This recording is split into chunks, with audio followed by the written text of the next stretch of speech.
So, good morning, everyone. I'll be presenting my paper on comprehensive approach and exploring therapeutic potential in retinal dystrophies. No financial interest. We know field of genetics is evolving at a very high phase, and eye is the second only to the brain as an individual organ in its frequency of involvement with genetic disorders. Almost 50% of pediatric blindness will have genetic etiology. Clinical picture can be overlapping sometimes. It may range from a very mild in case of stationary night blindness to severe onset retinal degeneration in case of Leber's congenital amaurosis.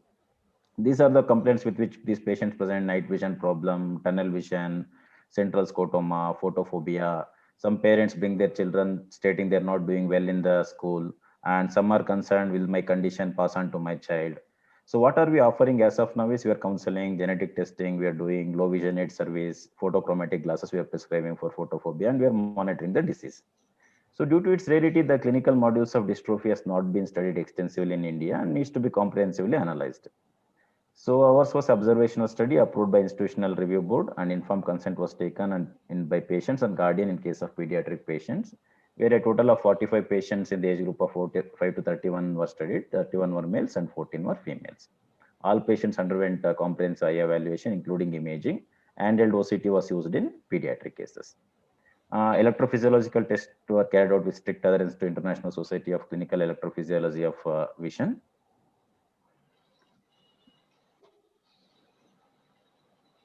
My slides are not more. Yeah, coming to the genetic testing part of it, the next generation targeted sequencing was carried out using a panel of 212 retina specific genes, where a variant call of a gene of interest was looked into. We found a 45 different mutation in these 45 patients, which were pathogenic. Among these 45 mutations, the 9 mutations were not reported. These nucleotide changes were not present in the 100 normal controls what we analyzed. 36 variants were previously associated with retinal dystrophies. We had 9 novel mutations with the existing spectrum of gene mutations identified in Indian patients, and it provides further information on the genotype phenotype correlation in Indian subgroup. So what does all this means to patients? I'll explain the same by these two case example. These two patients presented with the blurred vision. Clinically, fundus appeared normal in both of them. First patient's autofluorescence also appeared okay, whereas OCT picked up some subfoveal cavitation. When we did an ERG, the dark adapted responses were completely normal, whereas light adapted responses were unrecordable. In the second case, autofluorescence did pick up atrophic changes, which was confirmed on the OCT, which showed foveal thinning with outer retinal loss. But ERG was almost normal, except for maybe a mild reduction in light adapted response. So why there is so much of functional difference, though anatomical, clinically they are looking similar? The reason being, first is a case of achromatopsia. Patient had a mutation in GUCYD2 gene, which is a stationary disorder. Patient is born like that and is going to live like that. Accordingly, we need to counsel and plan their career. The second is a Stargardt disease in its earliest stage, and patient had ABCA4 mutation. Though looks functionally good, it's likely to progress, and we need to take measures like avoiding bright light, avoiding vitamin A supplements, with which we can, to an extent, stop the progression.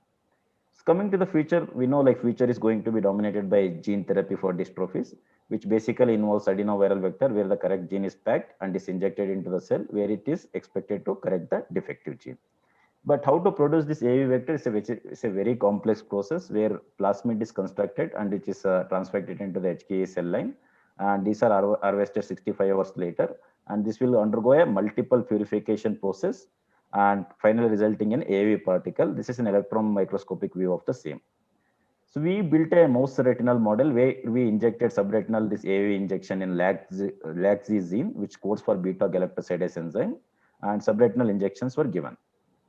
This is the fundus photo of the mouse. This is the injection site, and we also used a fluorescent bead tracking system to track these vectors. 2 months post-injection, these eyes were harvested. 10 microcryo sections were made. If you note the negative control and the mouse in which we injected this thing, there is a very good expression of beta galactosidase, which can be seen as a staining in the mouse retina, which is a very promising result. So to conclude, I would like to summarize my study in these on the three headings. What we knew was diagnosis of dystrophy means almost end of road to the patient. What this study adds is more database, and we also found 9 novel mutations, which indicates Indian database for mutation may be different from best of the world. And subtle changes can make a big difference in patient counseling and management, as we saw from case examples. And the rodent model also has been studied in this in our study.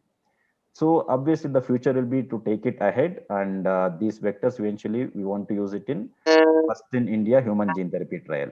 Thank you so much. Very nice, Dr. Puran Chandra. You have very nicely explained, and particularly the retinal dystrophies. They have not been studied so well, and definitely the genes study and all other things that you have mentioned, they are of very important and pertinent value. I would like Dr. Kandar to comment. Excellent study, Dr. Purnachandra. Just for our information, do you also like how committee for human trials? Do you also have to follow specific guidelines for conducting any of these experiments on animals? Yes, sir. We do have a committee which gives clearance for the gene therapy thing. And recently, if you know, like in the last 2020 November, the gene therapy guidelines has come in the ICMR guidelines. In that book, it's completely mentioned what are the protocols to be followed. Even if you are planning to build a vector, if you are planning to do an animal study, and if you are taking it forward to the human trial level, it's all mentioned. It's the first gene therapy guidelines in India, sir. It's out in the ICMR website. It is available, and we have an in-house committee for that.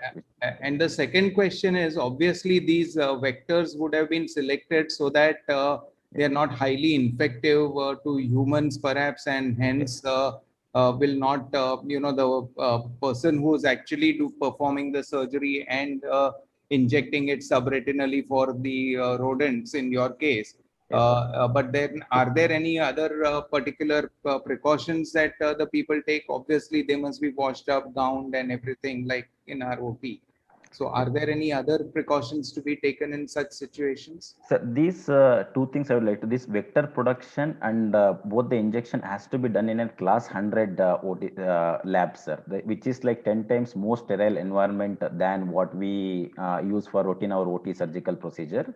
So before entering this procedure, there will be an air shower, normal shower. We need to don ourselves with class 100 PP, special PP. Then we finally enter the production area where these experiments happen. There, everything will be taken care. There won't be cross infection. And coming to the vector side effect per se, AVs are known to cause less serious side effects compared to the other one, and less immunological reactions. And for that, there is already existing literature to support that AAV use, sir. Thank you. Just